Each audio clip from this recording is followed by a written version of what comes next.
CAA দেশের আইন অস্বীকার করা যাবে না। মহিলা মুখ্যমন্ত্রী সত্ত্বেও সন্দেশখালীতে অত্যাচার, বাংলায় ভোটের পরও হিংসা, দায়ী মমতার সরকার। আর ঠিক কি বললেন অমিত শাহ, দেখুন। इंटरनल सिक्योरिटी के बारे में ही पूछूंगी क्योंकि आप गृह मंत्री हैं। बालाकोट स्ट्राइक और पुलवामा के ऊपर भी फिर से चर्चा शुरू हो गई है।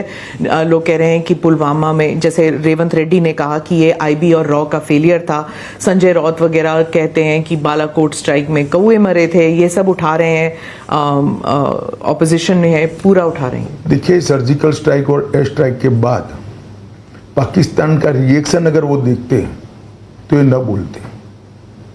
ये लोग इतने छोटे मन के हो गए हैं कि मोदी जी को इसका यश न मिले इसलिए ऐसी भ्रांति फैला रहे हैं कि जैसे कुछ हुआ ही नहीं। मुझे बताइए स्मिता जी, इतने बम धमाके 10 साल में हुए सोनिया मनमोहन सरकार में, एक का भी कॉन्क्रीट जवाब दिया गया है क्या? 26/11 सिर्फ 26/11 नहीं, ब्लास्ट के सीरीज ऑफ ब्लास्ट हुए, जयपुर, मुंबई, अहमदाबाद, हैदराबाद, मालेगांव। क्या किया आपने? विरोध भी नहीं किया, माइनॉरिटी वोट बैंक के डर से। नरेंद्र मोदी जी ने घर में घुस कर मारा है।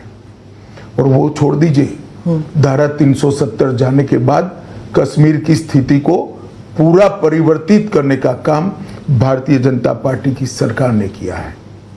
मैं आपको बताता हूं, 33 साल के बाद वहां थिएटर शुरू हुए। 33 साल के बाद वहां पर ताजिया का जुलूस निकला है। 2,11,00,000 पर्यटक आए।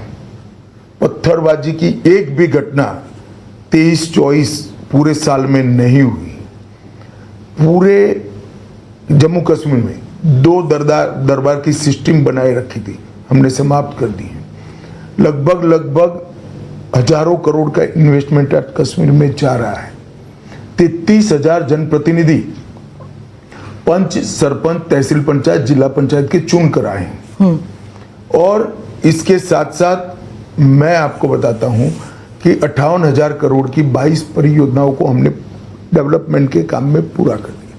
कश्मीर के हर घर में गैस पहुंचाया है, नल से जल पहुंचाया है। हर कश्मीरी को, देश में भी तो गरीब को मिलता है, यहाँ हर कश्मीरी को 5 लाख तक की स्वास्थ्य की सुविधाएं कश्मीर प्रशासन और नरेंद्र मोदी जी दे रहे हैं। और इसके साथ साथ हमने कठोर कदम उठाए। जिस घर से पथराव की घटना की एफआईआर होती है, उनको सरकारी नौकरी अब नहीं मिलती है। जो टेररिस्टों से रिश्ते रखे हैं, उनको सरकारी नौकरी से बेदखल किया जा रहा है। कठोर कदम हमने उठाए और इसका आज नतीजा है कि जो लोग भारत के संविधान को मानते नहीं थे, चाहे जमाते इस्लामी हो, चाहे हुर्रियत हो, 2 दिन पहले चुनाव में सबने वोट किया है। और फारूक अब्दुल्ला साहब को संज्ञान होना चाहिए कि आपके शासन में वहां 8%, 10%, 13% वोटिंग होती थी, कल 40% तक, 36% तक वोटिंग हुई।